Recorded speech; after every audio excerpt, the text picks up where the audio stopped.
Hey guys, we have a 001 instance today called God's Blind Spot. It's from SCP Explained. Make sure to subscribe to them. Subscribe to me if you like reaction videos, and let's figure this one out, shall we? If you're familiar with the SCP Foundation, Yes. then you already know the exact reason why there are multiple blah. SCP-001s. Right. You may even think There's a you bunch know of them. which of them They're all is proposals. the real SCP-001. I'm voting But for Gate those of Guardian you who still. are new here, or who just need a little reminder, the designation of SCP-001 doesn't refer to a single creature, object, or entity, but rather a collection of various anomalies that are There's a apparently bunch of kept them, in man. containment by the SCP like the, Foundation. At present, it is unclear why there are multiple files collected under the Ouroboros shared cycle and designation of stuff, SCP-001. I like all Some of them, believe it is actually. because these anomalies are some of the earliest ever contained by the Foundation. Broken God. This would mean that they share the designation of SCP-001, Right. as they were likely encountered before the SCP Foundation introduced their current numbering system. Correct. However, there also exists a theory that this is nothing more than intentional misdirection. That's correct. Perhaps the multiple SCP-001 files are an attempt by the Foundation to conceal information about the true SCP-001. There's After a lot all, of theories it about wouldn't be this. the first time this hyper-secretive organization deceived us. Anomalies sharing the name SCP-001 include the infamous Scarlet King, the massive the Gate Gate Guardian, and the world-ending event known as When Day Day Breaks. Breaks, which is But also today we'll very, be very using good series. SCP-001 to refer not to an entity or an event, Okay. but to a location. A right. location codenamed God's Blind Blind Spot. That's cool. Located in an unassuming corner of the world is a site that the SCP Foundation constructed and designated as Facility T. According to Alright. their archive, it's a largely unremarkable place, situated at a spot on the Sinai Peninsula, which is a part of Egypt that forms a bridge between the continents of Africa and Asia. In We the just 18th did, century, reaction archaeologists video on the excavating Sahara the Desert. area uncovered the remains of a stone structure, believed to be an inn that dates back to the 2nd millennium inn. BC. However, Like since the someplace to construction sleep. of Facility T, Interesting. any trace of this structure has since disappeared. Okay. So, what makes this unremarkable site so important to the SCP Foundation? Right. Why establish a Tell us, facility if there please. was nothing anomalous about its nature? What distinguishes this SCP-001 site in the eyes of the Foundation is the area's profound lack of any ambient Akiva radiation. Which But what is- is Akiva radiation? Yeah, I was like, Well, what? according to the Foundation's researchers, it's a form of cosmic background radiation, one that's not Okay. overtly harmful to human beings. If Interesting. you grew up in a strict church-going household, then it's highly likely you would have been exposed to a lot of this non-electromagnetic radiation and never even realized it. Why? You see, the thing with Akiva radiation is that it is directly correlated with the amount of religious faith a person has. Regardless What? of which religion someone follows, Akiva radiation will form around them. It tends to be harmless to humans. However, Is certain this anomalous something entities and measurable? SCPs considered to be demonic Or in is this nature can be just repelled and even something fought that off with was high made up in the levels of SCP Akiva universe? radiation. The Akiva presence of other radiation? powerful I've never heard of anomalies, this. those considered more benign or even holy, can also create an increase in this radiation. There's no way. SCP-001 has earned the nickname God's Blind Spot for a number of reasons. One being that it is the only place on Earth with a natural absence of this Akiva radiation. Okay. The Foundation has conducted experiments that involve bringing sources known to emit Akiva radiation into the area of SCP-001. And But it when just they doesn't get measured, produced? no change in radiation levels was detected, meaning Okay. that the space around Facility T does not actively block Akiva radiation from entering it, but also cannot absorb or retain this religious radiation. It might be more Weird. accurate to say that the location destroys any trace of residual Akiva without damaging the source. That's A lack of strange. faith field radiation is far from the only anomalous property of SCP-001 though. During a number of tests involving D-Class personnel, the Foundation witnessed that, while in the area, it also becomes impossible for the death of any human being to occur, a discovery that obviously needed to be What? researched further.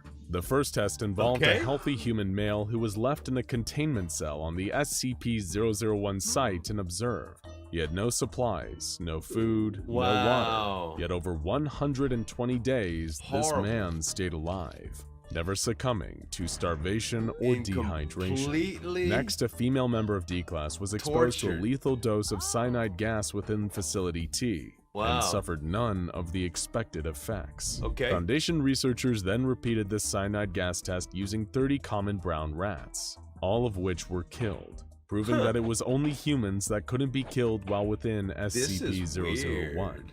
God's blind spot seems to also be able to slow or halt the effects of terminal illnesses, as Okay. proven when a D-Class with stage 4 cancer was brought into SCP-001. Despite her prognosis stating that she would be dead imminently, the Right. woman survived in the area for almost 800 days. Her Dang. cancer symptoms never advanced, and she only died after finally leaving the area of Wow. SCP-001. There are limitations to this anomalous effect, though. Okay. One test involved cremating a healthy male D-Class while he was still alive. The Oh! man's body caught fire just as you would expect it to, and he was burned to death. According to the findings of that test and similar variations, Oops. Foundation researchers have learned that the life-preserving qualities of SCP-001 don't prevent death by extreme Right. external You damage. could just One of the murder final them. tests to take place within SCP-001 involved a pair of 24-year-old identical D-Class twins. Okay. One of the twins, designated Twin A, was held at Facility T, while the other, Twin B, was imprisoned in a cell at a different Foundation site. After Alright. observing them for over 26 years, Twin B aged naturally to the age of 50. His Whereas twin, Twin however, A did not did appear to not. age at all over the course of 2.5 decades. Wild. It was only when moved to another facility that Twin A began to show signs of imagine aging. The aging if process for Twin A was rapid It too, happened and fast. eventually he caught up with his brother. Being a benign, non-threatening Weird. anomaly, the Foundation has been more than happy to use God's Safe blind spot to class. their own advantage. Facility T was specifically established on this site to house the headquarters of the O5 Council, That makes the sense. overseers of the entire SCP Foundation. That makes It's hardly sense. surprising that the It's like Overseer some Council Fountain of would Youth want to type set up stuff. shop here. After all, it's the one spot on planet Earth where no human being can ever die of natural causes, Right. and will not age for the duration of their stay. Of course, this locked the Wild, O5 man. Council to one location. But Hmm. what if they could replicate the effects of SCP-001 elsewhere? That's interesting. Of course, this is what the SCP Foundation attempted. Following their research into God's blind spot, the Foundation's own Dr. Marvin Scranton attempted to artificially Scranton. recreate the area's anomalous guy that effects did the somewhere Scranton else. reality His anchors, hope things was, that stop by reality generating a benders. vacuum of Akiva radiation, that a second instance of SCP-001 would occur at a location of his choosing. Okay. Or, as his assistant Bertrand put it, they planned to build a box and then push God out of it. As Wow. it turned out, God had other plans. Yeah. Dr. Scranton quickly realized the hubris of his scheme. The Mhm. Akiva radiation in the selected area rapidly dropped to 0, just as planned. But Okay. then something unexpected happened. Scranton detected an increase in humes. These are essentially parts of the That's fabric where of the- reality, yeah. and are what's often disrupted by reality-bending SCPs. Something had God. come into our world thanks to the O5 Council's attempt to recreate SCP-001. Or was it Something an SCP? impossible for the Foundation to measure or observe. Okay. In other words, Scranton had no idea what he unleashed or where it went. Oh my Following gosh. this incident, the O5 Council realized a worrying increase in the anomalous incidents they were encountering. Oh, Whether or not gosh. this came as a direct result of their meddling with the fabric of the monster in the universe city. was unclear, They opened but the it gate. forced the Council to reconsider Or the some focus gates. and direction of the entire SCP Foundation. Definitely. Up until this point, they had been an organization focused purely on research, but now they had to embrace a new approach to how they handled anomalies. From then on, the Foundation's Containment. objective became to actively seek out and contain anomalous Secure, entities, contain, and creatures, protect. objects, and locations like SCP-001. Rather than just observing these phenomena for study, So this they happened would prior secure, to when contain, the- and protect. the The final Foundation portion of actually got into SCP-001's its file is a mission. memorandum detailing an arrangement between the O5 Council and an unknown counterparty. In the document, This is an someone interesting named look at a Sheldon 001 Katz set out proposal. revised terms for the Foundation's continued use of Facility T. Sheldon states that he has reached an understanding with the counterparty, and that the contents of the document are to serve as a formal agreement, a contract of sorts between the SCP Foundation and someone else. According to this contract, the incident with Scranton put a strain on the relationship between the Foundation and whoever the counterparty is, and that the O5 Council are seeking to make amends in order to continue their new goal of collecting and containing anomalies. Interesting. So who was this counterparty that the Overseer Council was so desperate to appease and have on their side? Who could possibly be a higher power than the most powerful secret organization on Earth? Well, an actual higher power, of course. Okay. That's right.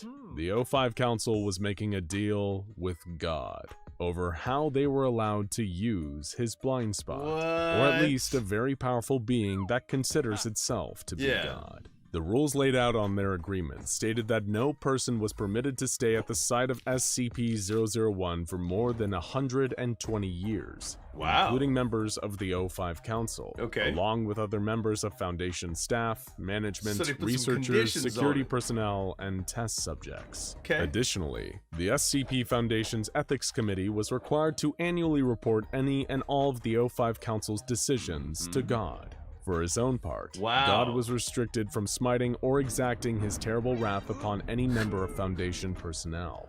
That's right. A perk of working for the SCP Foundation is getting around-the-clock divine protection, at least from God himself. That's still a lot better than an employee dental plan. This came with a condition, however, that anyone committing a transgression or mortal sin was given a 90-day written notice and an opportunity to repent their wrongdoing. In return, God demanded that members of the Foundation only worshipped him and no other divine entities. I, the Lord, am a jealous God, visiting the iniquity of the fathers upon the children unto the third and fourth generation of them that hate me. So anti-Christian the contract. Not in a bad way. The agreement between the O5 Council and God was that they would work together. The Foundation and the counterparty would be equal partners when it came to the containment of SCPs and anomalies. Of all the strange and unexplained phenomena that the SCP Foundation encounters on a regular basis, it hardly comes as much of a surprise that they've got a direct line to the big guy upstairs, or at least one who purports to be. Still, the fact that the O5 Council have a business arrangement with an ultra-powerful deity-like being and express written permission to use his blind spot where no person can die or age is hardly a comforting thought. At least the SCP Foundation only ever uses its power for good, right? Now go check out... This is a weird representation of any sort of God in Christianity. Since I'm a Christian, I know enough to know that it's kind of weird. Now another representation of a deity maybe, or a reality bender, very popular reality bender, I think it would be that. Anyway guys, SCP Explained, make sure to subscribe to him. Subscribe to me if you like reaction videos too. Thanks so much for watching. As always, it's Zueljin signing off. We'll see you next time.